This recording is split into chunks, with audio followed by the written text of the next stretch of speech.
일본 법원에서 치열한 공방이 벌어졌습니다. 살인범으로 잡힌 남성은 뜻밖의 임무를 지목하는데요. 이 여자가 시켰어요. 남편의 보험금을 노리고 저한테 접근했고 저와 일부러 불륜관계까지 만들었습니다. 하지만 검찰의 입장은 달랐어요. 이 남성의 단독 범행이라는 건데요. 피해자 아내를 혼자 좋아하던 스토커였다고 주장합니다. 과연 진실은 무엇일까요? 아내가 시킨 계획살인일까요? 아니면 스토커의 단독 범행일까요? 13년이 지난 지금까지도 수많은 의문이 남아있는 사건. 지금부터 알아보겠습니다. 안녕하세요. 토요미스테리를 진행하는 디바달랴입니다. 2013년 5월 27일 새벽 2시 15분, 일본 이바라키현에서 다급한 신고 전화가 걸려옵니다. 남편이 칼에 찔렸어요. 빨리 좀 와주세요. 경찰과 구급대는 즉시 현장으로 출동했습니다. 집안 2층 침실에 들어가자 한 남성이 피투성이 상태로 쓰러져 있었는데 상태가 처참했습니다. 왼쪽 가슴과 목 부위에 심하게 피를 흘리고 있었죠. 구급대는 남성을 급히 병원으로 옮겼지만 결국 과다출혈로 숨지고 말았습니다. 피해자는 38살의 오노자토 마시시였습니다. 자동차 수리공으로 일하며 1살 연하의 아내 미카와 재혼한 사이였죠. 이 두 사람은 16살과 12살 된 아들 2명과 8살 딸을 함께 키우고 있었습니다. 아내 미카의 말에 따르면 이 사건은 이렇게 시작됐어요.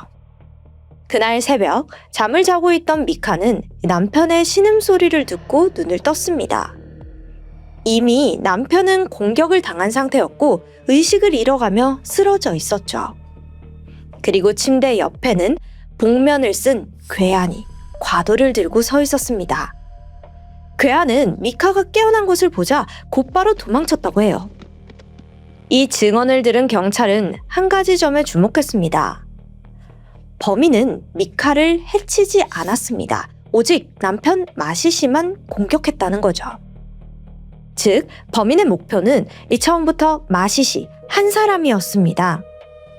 그렇다면 단순한 침입 강도가 아니라 마시시에게 원한이 있는 면식범의 소행일 가능성이 높죠. 또 이 현장 상황도 이를 뒷받침했고요.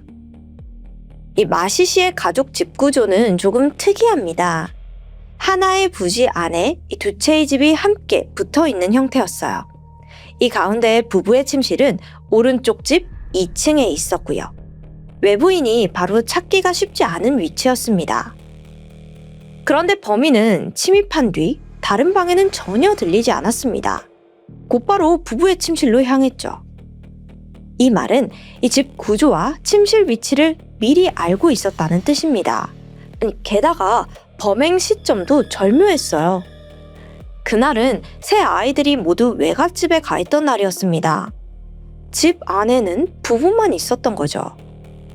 이 모든 정황을 종합하면 범인이 이 날을 노리고 의도적으로 침입했을 가능성이 높습니다. 이들 가족은 평소 문단속이 좀 허술했습니다. 사건 당일 밤에도 현관문을 잠그지 않았고 범인은 손쉽게 집 안으로 들어올 수 있었죠. 그런데 현장에서 이상한 점이 발견됩니다. 피가 묻은 발자국이 남아 있었는데 분석 결과 신발이 아닌 양말 자국으로 확인된 겁니다. 근데 이상한 점은 또 있었습니다. 양말에 피가 충분히 스며들 만큼 범인은 한동안 그 자리에 머물러 있었다는 거예요. 마치 쓰러진 피해자를 지켜보고 있었던 것처럼 보였죠. 그리고 이 족적은 2층 침실에서 시작돼서 1층 현관을 지나 집 밖까지 이어졌습니다. 그리고 약 150m 떨어진 지점에서 발자국이 사라졌고요. 그래서 경찰은 그곳에서 범인이 차량을 타고 도주한 것으로 추정했습니다. 이 면식범의 소행으로 접혀지며 경찰은 부부의 지인들을 중심으로 수사를 진행했어요. 일단 특별한 원한 관계나 금전 문제는 없었습니다. 수사가 벽에 막히던 그때 돌연 아내 미카가 중요한 이야기를 꺼냈어요. 사실 지난 1년 동안 저를 따라다니는 사람이 있었어요. 개인적인 일이라 신고하진 않았는데 그 사람 짓은 아니겠죠? 그녀가 지목한 스토커는 24살의 남성 노무라 켄지였습니다. 미카보다 13살이나 어렸죠. 그렇다면 이 두 사람은 어떤 관계였을까요? 이들의 악연은 6년 전인 2007년 7월 비디오 대여점에서 시작됐습니다. 두 사람 모두 아르바이트생으로 처음 만났습니다.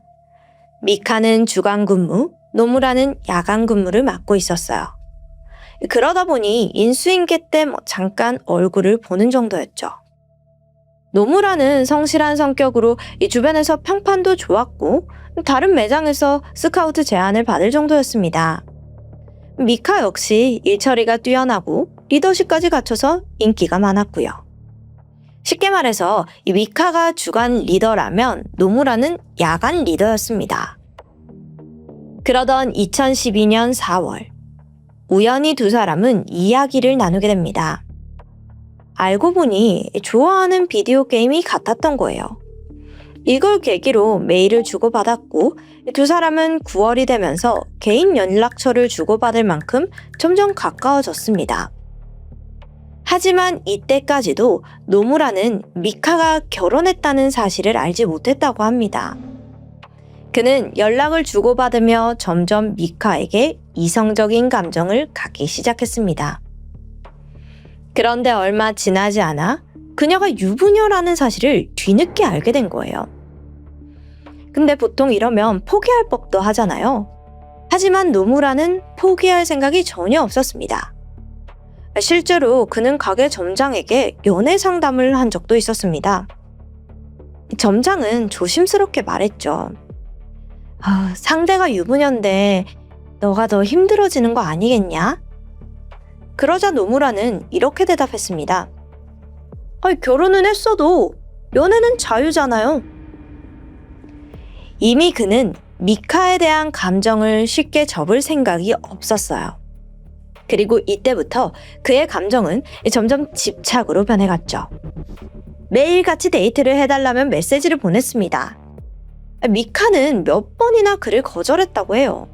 자신은 남편의 아이까지 있고 또 그에게는 솔직히 이성적인 감정이 전혀 없다고 선을 그었습니다. 하지만 통하지 않았다고 해요. 그럼에도 불구하고 이 노무라의 집착은 계속됩니다. 직장에서 자꾸 스킨십을 하려고 다가오는 통에 미카는 골치가 아팠어요. 결국 딱 한 번 데이트를 하면 포기하겠지 생각하고 영화관 데이트를 해줬습니다. 하지만 바람과는 달리 그는 더 집요하게 미카를 스토킹하는 거예요. 그녀의 유니폼 냄새를 몰래 맡고 심지어 집 근처에서 기다리다가 나타나기를 반복했죠. 그녀는 경찰을 고소하고 남편에게도 말하지 못한 채 속으로 끙끙 앓았습니다. 사실 남편에게 왜 말을 못했냐면 그는 과거에 2번의 이혼을 경험했기 때문입니다. 이걸 괜히 말했다가 또다시 관계가 틀어지거나 남편에게 버림받을까봐 두려웠다고 해요. 하지만 이 숨김은 예상치 못한 결과를 만들어냈습니다. 결국 스토킹이 시작되고 불과 1년 만인 5월 27일 남편이 살해당했죠. 미카는 노무라의 소행이라고 확신했습니다. 경찰은 곧바로 노무라를 찾아갔어요. 하지만 그는 범행을 전면 부인했습니다. 문제는 경찰도 확실한 증거를 확보하지 못한 상태였다는 점이에요. 그래서 경찰은 노무라의 행적을 하나씩 추적하기 시작했습니다. 그러던 중 수상한 정황이 발견됩니다. 사건 일주일 뒤인 6월 4일, 노무라가 갑자기 자신의 차량을 중고로 팔아버린 겁니다. 이를 이상하게 여긴 경찰은 해당 차량의 행방을 추적했고 차주의 허락을 받아 정밀 감식을 진행했죠. 그 결과 차량 내부에서 피해자 마시 씨의 혈흔이 발견된 겁니다. 이 결정적인 증거가 나오자 노무라는 더 이상 부인하지 못했어요. 결국 그는 모든 범행을 자백했죠. 노무라는 미카에게 집착을 하고 있었고 남편만 사라지면 그녀를 차지할 수 있다고 생각했다고 합니다. 평소 문단속이 허술하다는 것도 잘 알고 있어서 침입은 어렵지 않다고도 말했죠. 그는 과도로 마시시를 찌른 뒤 곧바로 도주했다고 진술했습니다. 이 자백으로 이 사건은 스토커의 단독 범행으로 마무리되는 듯 보였어요. 그런데 5개월 뒤인 2013년 11월 18일, 첫 재판에서 반전이 일어납니다. 노무라가 충격적인 고백을 한 거예요. 제가 살인을 저지른 건 맞아요. 근데요, 그건 모두 저 여자가 시킨 거예요. 그가 지목한 건 사망한 마시시의 아내 미카였습니다. 지금부터는 노무라의 진술을 따라가 보겠습니다. 스토커였다는 미카의 주장과는 달리 노무라는 두 사람이 연인 관계였다고 주장을 해요. 2012년 4월 우연한 연락을 시작으로 이 두 사람의 사이는 빠르게 깊어졌습니다. 거의 매일 데이트를 했죠. 하지만 얼마 뒤 노무라는 뒤늦게 미카가 결혼한 사실을 알게 되었고 큰 충격에 이 새로운 일자리까지 알아봤습니다. 그런 노무라를 잡은 건 바로 미카였다고 해요. 그녀는 노무라에게 동료가 아닌 한 명의 남자로 보고 있다는 고백을 했습니다. 이 말에 노무라는 용기를 얻었고 그때부터 불륜을 즐겼죠. 영화관 데이트는 물론 서로의 집에도 드나들었습니다. 또한 미카는 노무라에게 본인이 사용하는 것과 동일한 향수를 선물하고 또 도시락도 만들어 주었다고 해요. 실제로 법정에서는 그녀가 선물한 향수와 도시락 사진이 제시되기도 했고요. 소세지와 계란으로 하트를 만들고 화려하게 꾸민 도시락 사진은 노무라의 주장에 힘을 실었죠. 또한 비디오 가게 점장과 손님들도 두 사람을 연인이라고 생각하고 있었습니다. 사람들 앞에서 서슴없이 스킨십을 즐겼거든요. 목에 뽀뽀를 하기도 하고요. 노무라에 따르면 미카는 사귀는 내내 남편에 대한 불만을 토로했다고 합니다. 남편이 바람을 피운다, 아이에게 엄하게 대한다, 사랑은커녕 대화도 하지 않는다, 온갖 스트레스에 시달렸다고 합니다. 노무라가 그녀의 말을 들어보니 남편이 가정폭력까지 저지르는 것 같았어요. 그래서 그는 차라리 헤어지고 자신에게 오라고 설득을 했죠. 하지만 미카는 완강했습니다. 이혼하면 생활이나 시댁 문제로 쉽지 않다는 거죠. 그래서 딱 3년만 참으면 첫째가 성인이 되고 그땐 헤어질 수 있다고 말했습니다.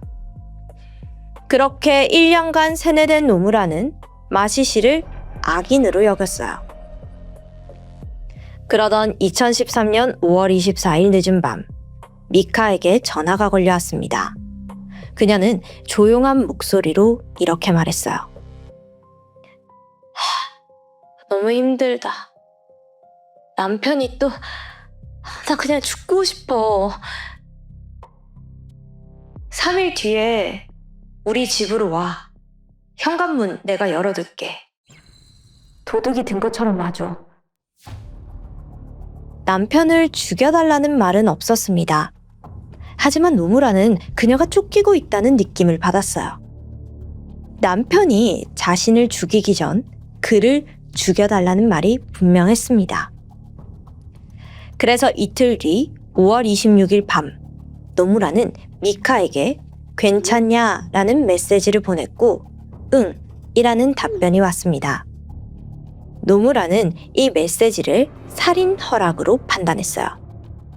계속해서 고민을 했지만 여자친구를 구할 유일한 방법이었습니다. 27일 새벽 1시, 일을 마친 노무라는 차를 끌고 현장으로 향했습니다. 근처 골목에 차를 세우고 한참을 망설였어요.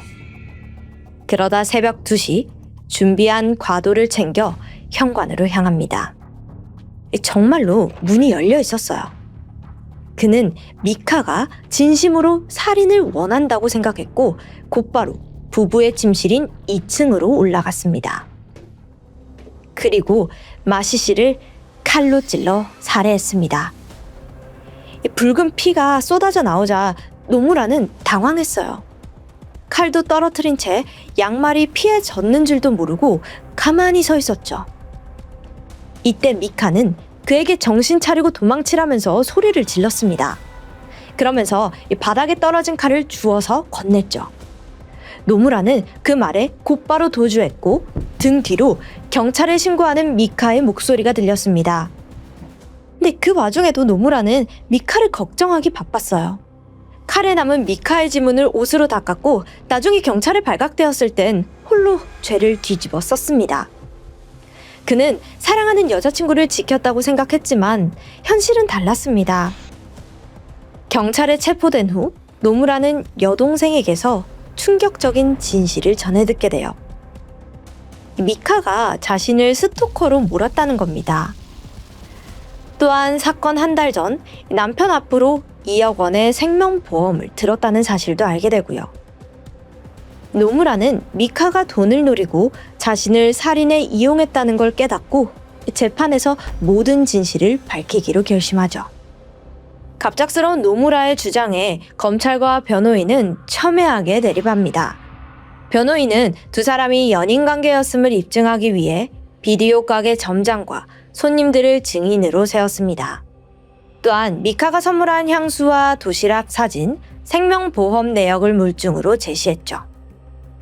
하지만 검찰은 노무라의 단독행위라고 주장했습니다. 향수와 도시락을 선물한 건 사실이다. 하지만 근무를 할 때마다 노무라가 몰래 다가와서 냄새를 맡고 유니폼을 훔쳐가는 통에 이 스트레스가 심각했다.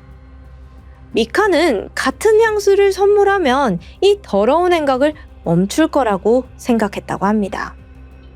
또한 도시락은 생일 선물로 그가 요구한 거라고 주장했죠. 어차피 막내딸에게 매일 도시락을 싸주고 있었기에 남은 반찬을 넣어서 준 것뿐이라고 설명했습니다. 검찰은 여기에 더해 미카가 노무라에게 보낸 메일을 제시했어요. 더 멋진 여성을 만날 수 있으면 좋겠네. 빨리 좋은 사람 찾아. 검찰은 이 문구를 완곡한 거절이라고 해석했습니다. 그렇게 치열한 법정 싸움이 이어졌지만 좀처럼 검찰과 변호인의 입장은 좁혀지지 않았습니다. 결론적으로 법원은 미카의 살인교사를 입증할 증거가 없다고 판단하고 노무라의 단독 범행으로 인정했습니다. 그에게는 징역 16년형이 선고되죠. 형이 확정되고 13년이 지난 현재까지도 이 사건은 숱한 논란에 휩싸여 있습니다. 일본 네티즌들은 아내 미카에 대한 의심을 거두지 못했어요. 두 사람의 스킨십을 목격한 증인들과 한 달 전에 가입된 생명보험, 향수와 도시락 선물까지 풀리지 않는 의문점들이 한가득이니까요. 특히 일부 네티즌들은 허술했던 문단속을 지적했습니다. 1년간 지독한 스토킹을 당하던 여성이 어떻게 아이들까지 있는 집 문단속을 소홀히 할 수 있을까 하면서요. 이들은 미카가 3번의 결혼을 통해 남성들을 다루는 방법을 알았을 거라 생각합니다. 경험이 적은 20대 초반의 어린 남성을 유혹했고 그를 조종해서 남편을 살해했다는 겁니다. 하지만 이건 어디까지나 의혹일 뿐입니다. 법원은 아내 미카에게 무죄를 선고했고 그녀는 남편 생명보험금으로 편안하게 살고 있다고 전해집니다. 과연 아내 미카는 정말 이 사건과 무관한 스토킹 피해자일 뿐일까요? 여러분의 의견 자유롭게 댓글에 남겨주세요. 지금까지 디바달리아였습니다. 2017년 12월 19살의 나탈리는 콜로라도주 브룸필드에 있는 대학에서 간호학을 전공하고 있었습니다. 열심히 공부해서 장학금도 받고 남자친구도 사귀면서 평범하지만 최선을 다해 대학 생활을 하고 있었죠. 특히 그녀는 또래 여자아이들처럼 페이스북이나 SNS를 통해서 자신의 일상을 공유하고 소통하는 것을 좋아했어요. SNS에 올라온 사진과 글만 보면 그 누구보다 즐겁고 활기찬 하루를 보내는 듯 했죠. 하지만 어느 순간부터 그녀의 피드에는 우울한 글들만 올라오기 시작했고 정체를 알 수 없는 불안이 서서히 자리 잡기 시작했습니다. 2017년 12월 27일 나탈리의 절친 팀은 내일 날씨가 좋을 거라면서 오토바이를 태워주겠다고 그녀에게 메시지를 보냈습니다. 다음 날 28일 오전 9시 나탈리가 좋다고 대답을 했어요. 그래서 팀은 원하는 시간을 말해주면 픽업을 가겠다고 했죠. 두 사람은 모두 오랜만에 만날 생각에 기대에 부풀어 있었습니다. 하지만 1시간 후 나탈리는 급히 처리해야 할 일이 생겼다면서 팀에게 메시지를 보냈습니다. 팀은 알겠어, 기다릴게, 끝나면 문자 줘 대답을 하고 혼자 점심을 먹으면서 연락을 기다렸죠. 하지만 그녀는 이후로 답이 없었습니다. 그러던 오후 3시쯤 그녀를 기다리던 팀에게 전화 한 통이 걸려왔습니다. 그는 나탈리일 거라고 생각을 했지만 전화를 건 사람은 나탈리와 함께 살고 있던 남자친구 조이 모레노인 거예요. 조이는 혹시 나탈리와 함께 있냐고 물었습니다. 그러면서 말하길 나탈리가 아침에 팀을 만나 오토바이를 탈 거라고 했는데 지금 만난 건지 궁금해서 전화했다는 거죠. 팀은 그녀가 연락 주기로 했는데 아직 연락이 안 와서 나도 기다리고 있는 중이다 이렇게 말했어요. 그러자 조이가 이상한 이야기를 꺼냅니다. 나탈리가 오전에는 설레는 듯한 모습이었지만 점심 무렵부터 갑자기 불안해하면서 집을 나갔다는 거예요. 그런데 나중에 보니까 휴대폰은 두고 갔고 대신 본인의 권총을 가지고 나갔다는 겁니다.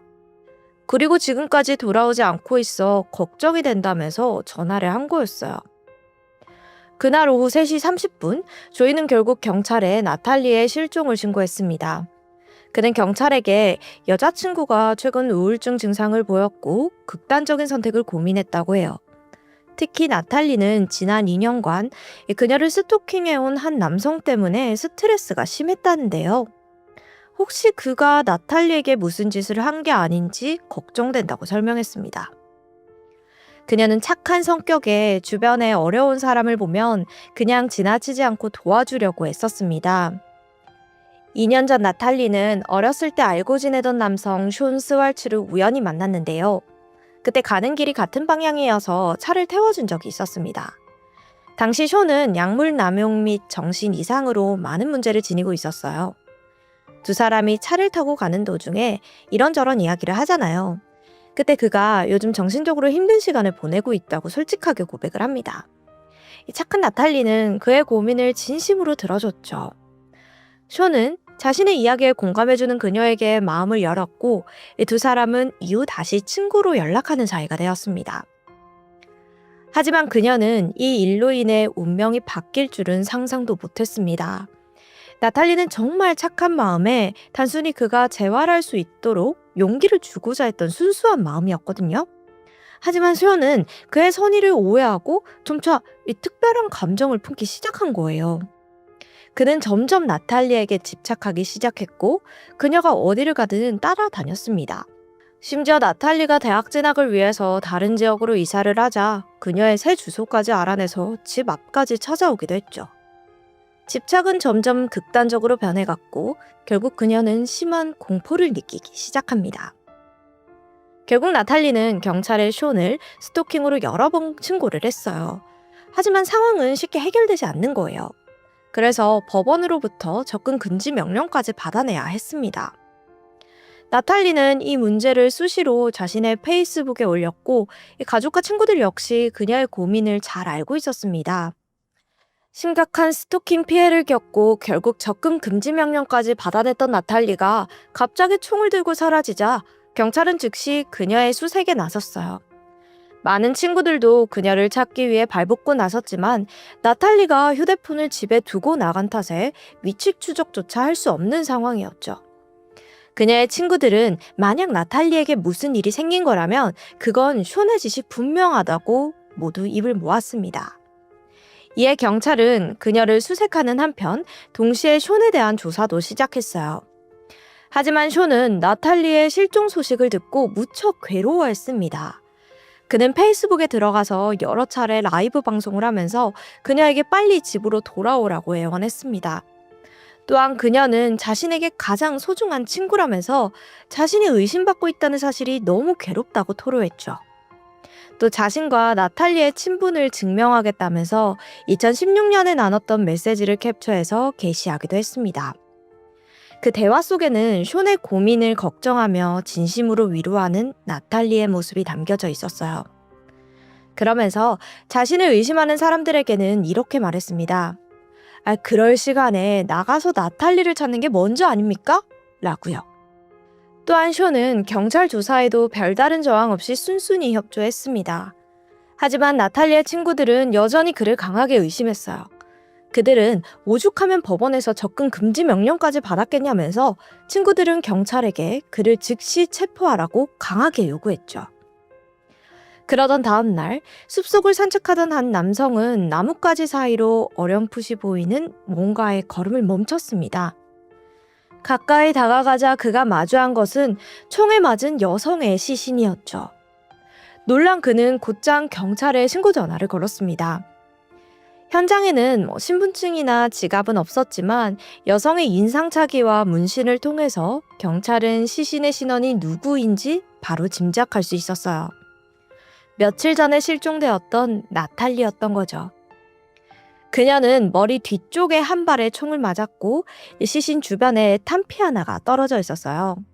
하지만 범행에 사용된 총기는 발견되지 않았습니다. 부검 결과 그녀의 몸에는 상당량의 헤로인이 검출되었습니다. 그 외에도 과거에 복용한 것으로 보이는 여러 종류의 마약 성분이 함께 확인이 되었어요. 사망 추정 시간은 실종 당일인 12월 28일 오후 12시 30분쯤으로 추정이 되었죠. 그녀가 결국 시신으로 발견되자 가족들과 친구들은 분노를 참지 못하고 숀을 강하게 비난했습니다. 그는 살인마다. 모두가 확신했죠. 하지만 숀은 자신의 무죄를 주장하며 점점 불안정한 모습을 보이기 시작했습니다. 그의 혼란스러운 행동을 지켜본 사람들은 저 사람이 분명 나탈리를 죽인 게 맞을 거야 하면서 더 의심을 했죠. 그러자 숀은 마치 극단적인 선택을 통해 자신의 결백을 증명하려는 듯한 행동을 보였습니다. 그는 점점 더 흥분했고 정신착란 증상까지 드러내며 경찰에게 위협을 가했죠. 이에 경찰은 숀을 긴급 체포한 뒤 치료기관에 인계했어요. 그가 체포되자 시민들은 드디어 나탈리를 살해한 범인을 붙잡은 거라며 안도했습니다. 비록 명확한 증거는 없었지만 당시 분위기는 숀이 범인이라는 쪽으로 기울여져 있었어요. 경찰 또한 그를 유력 용의자로 보고 그의 행적과 주변 인물들에 대한 수사에 착수했습니다. 그런데 경찰 조사 결과 뜻밖의 결과가 드러났습니다. 나탈리가 실종된 12월 27일 오후부터 28일까지 숀은 콜로라도주가 아닌 전혀 다른 지역에 있었던 것으로 확인이 된 거예요. 그의 알리바이는 명확했고 이를 근거로 보면 그가 나탈리를 납치하거나 살해하는 건 사실상 불가능했습니다. 그제서야 경찰은 큰 혼란에 빠졌어요. 아니 처음부터 숀을 범인으로 확신했고 다른 가능성은 전혀 고려하지 않았거든요. 당황할 수밖에 없었죠. 그때 경찰이 요청해놓았던 나탈리의 휴대전화 내역이 이동통신사로부터 도착했습니다. 기록을 확인하던 수사팀은 곧 이상한 점을 발견하게 돼요. 등록되지 않은 한 낯선 번호와 무려 100건이 넘는 문자를 주고받은 흔적이 있었던 겁니다. 근데 더 충격적인 건 그 문자들의 내용이 심상치 않다는 거예요. 경찰은 해당 전화번호를 추적했고 그 주인을 찾아냈습니다. 그는 23살의 피자 배달기사 조셉 마이클 로페즈였습니다. 수사팀은 그를 연행해 조사에 들어갔죠. 조셉은 경찰에게 이렇게 주장합니다. 나탈리가 크레이그 리스트라는 사이트에 나를 죽이고 싶어요 라는 제목으로 글을 올렸다고 해요. 그 내용은 자신이 우울증을 앓고 있고 삶이 너무 힘들어서 자신을 죽여줄 조력자를 찾는다는 겁니다. 덧붙여서 위로해달라고 울부짖는 게 아니라며 이미 죽기로 결심했다고 했죠. 조셉은 이 글을 보고 충격을 받았습니다. 자신도 고등학교 때 우울증을 겪었고 극단적인 선택을 고민했던 경험이 있었기에 그녀를 그냥 외면할 수 없었다고 했죠. 그래서 나탈리에게 직접 연락을 취했다고 했습니다. 두 사람은 12월 28일까지 수많은 문자를 주고받았고 결국 만나기로 약속한 뒤 그녀를 데리러 집으로 찾아갔어요. 하지만 조셉은 경찰에게 자신은 그녀의 죽음을 도우려고 찾아간 게 아니라 오히려 나탈리를 설득하고 말리기 위해서 찾아간 거라 주장했습니다. 처음에는 그녀를 진정시키며 나탈리의 요구대로 적당한 장소를 찾아다녔다고 했죠. 그때 이야기를 많이 들어줬는데 나탈리가 남자친구와의 문제나 자신의 우울증 때문에 너무 힘들다고 토로했다고 합니다. 둘이서 이런저런 이야기를 하면서 여러 장소를 둘러봤지만 그녀가 원하는 장소는 끝내 찾지 못해서 결국 조셉은 그녀를 집에 데려다주고 돌아왔다고 진술했습니다. 하지만 그 시각 다른 경찰들은 이 조셉의 차량을 수색하고 있는데 차에 설치된 GPS 기록은 그의 진술과는 사뭇 다른 내용을 보여주고 있었어요. 그는 나탈리를 다시 집에 데려다줬다고 했잖아요. 그런데 운행 위치 기록은 그의 진술과 일치하지 않는 겁니다. 그래서 경찰이 이에 대해서 추궁을 하니까 그는 진술을 번복해요. 조셉의 진술은 이러했습니다. 장소를 찾다가 농장 근처 숲속에 도착했는데 그때 갑자기 나탈리가 차에서 내리더니 말릴 틈도 없이 자신이 가져온 총을 꺼내 머리에 방아쇠를 당겼다는 겁니다. 본인은 겁나서 아무것도 하지 못하고 나탈리를 그대로 둔 채 황급히 현장을 빠져나왔대요. 그래서 경찰이 그럼 왜 신고를 안 했냐 하니까 자신이 죽였다고 의심받을까봐 두려워서 신고할 수 없었다고 하는 거죠. 그런데 이번에도 사실이 아니었어요. 나탈리는 마치 처형당한 듯 머리 뒤쪽에 총을 맞은 상태였고 그 위치는 이 스스로 방아쇠를 당기기에는 현실적으로 불가능한 자세였습니다. 결국 그의 거짓말은 또 한 번 들통나고 말았죠. 그러자 조셉은 또다시 진술을 번복해요. 그는 경찰에게 처음처럼 말했습니다. 자신은 나탈리가 극단적인 선택을 막기 위해서 애썼지만 그녀가 끝까지 자신을 죽여달라고 완강히 요구했다는 거죠. 결국 정말 어쩔 수 없이 그녀의 마지막 소원을 들어줄 수밖에 없었다고 자백했습니다. 하지만 경찰은 여전히 그의 진술을 믿지 않았어요. 지금까지만 해도 벌써 3번째 번복을 했잖아요. 그래서 추가적인 증거 확보를 위해서 그의 집을 압수수색했습니다. 그리고 그곳에서 충격적인 물증이 발견되었죠. 조셉의 방에서 그가 10대 때부터 작성해온 일기장을 발견했는데 이 내용이 충격적이었어요. 그는 오랫동안 사람을 납치해 고문하고 살해하는 이 자신의 환상이 적혀 있었습니다. 사실 경찰은 이미 조셉이 나탈리와 주고받은 문자에서 그가 마치 숙련된 살인 청부업자처럼 행동한 정황을 확인하고 있었습니다. 그는 자신이 이 일을 처리해줄 적임자라고 주장을 하면서 나탈리에게 신뢰를 심어주려 했던 거죠. 이로써 경찰은 조셉이 진술한 것과는 달리 그가 나탈리를 살리려고 노력한 것이 아니라 자신의 왜곡된 판타지를 실현하기 위해 계획적으로 죽이려 했다고 판단했습니다. 경찰은 조셉의 진술을 검증하기 위해 추가 조사를 진행했습니다. 그가 말한 대로 정말 나탈리가 나를 죽이고 싶어요 라는 글을 올린 적이 있었는지 확인하기 위해서 이 사이트 운영진에 공식적으로 문의를 했어요. 확인 결과 그 글은 실제로 나탈리 명의로 게시된 것은 맞았습니다. 하지만 글은 올라온 지 불과 2분 만에 작성자 스스로 삭제했다고 해요. 이 사실은 나탈리가 순간적으로 극단적인 선택에 사로잡혔을 가능성을 보여주긴 했습니다. 경찰은 확보된 모든 정보와 증거를 토대로 조셉을 1급 살인 혐의로 체포해 기소하려고 했는데 여기서 문제가 발생해요. 1급 살인으로 기소를 하려면 그의 범행이 철저히 계획적이고 고의적이었다는 사실을 명확하게 입증해야 해요. 하지만 사이트에 올라왔던 게시물과 나탈리의 문자 메시지들은 분명 그녀가 자신의 죽음을 도와달라고 요청하는 듯한 내용을 담고 있었기 때문입니다. 검찰은 이 때문에 1급 살인 기준으로 증명하기에는 법적으로 무리가 있었고 결국 프리바게닝을 제시했죠. 조셉이 살인을 인정하는 조건으로 혐의를 2급 살인으로 낮춰 기소하는 것으로요. 재판에서 조셉은 이렇게 자백했습니다. 2017년 12월 말 나탈리가 올린 글을 보고 그녀에게 연락을 했다는 것이었죠. 그는 자신을 프로 살인 청부업자인 것처럼 가장하며 그녀를 만났습니다. 나탈리는 직접 총을 건네며 자신을 죽여달라고 요구했고 그의 앞에 무릎을 꿇고 앉았습니다. 잠시 두 사람은 눈을 감고 기도를 한 뒤에 조셉은 그녀의 뒤에서 머리에 총을 쏘았다고 했어요. 그리고 그 대가로 지갑과 총을 가지라는 나탈리의 말에 따라 그 물건들을 챙겨서 현장을 떠났다고 진술했습니다. 이에 따라 재판부는 조셉에게 2급 살인의 최고 형량인 징역 48년형을 선고했습니다. 그녀의 몇몇 친구들은 이렇게 말했어요. 그녀가 죽음에 대한 이야기를 하긴 했지만 간호사가 되겠다는 꿈을 간직한 아이였기에 결코 스스로 생을 마감할 사람은 아니었다고요. 따라서 조셉의 주장은 믿기 어렵다고 강조했습니다.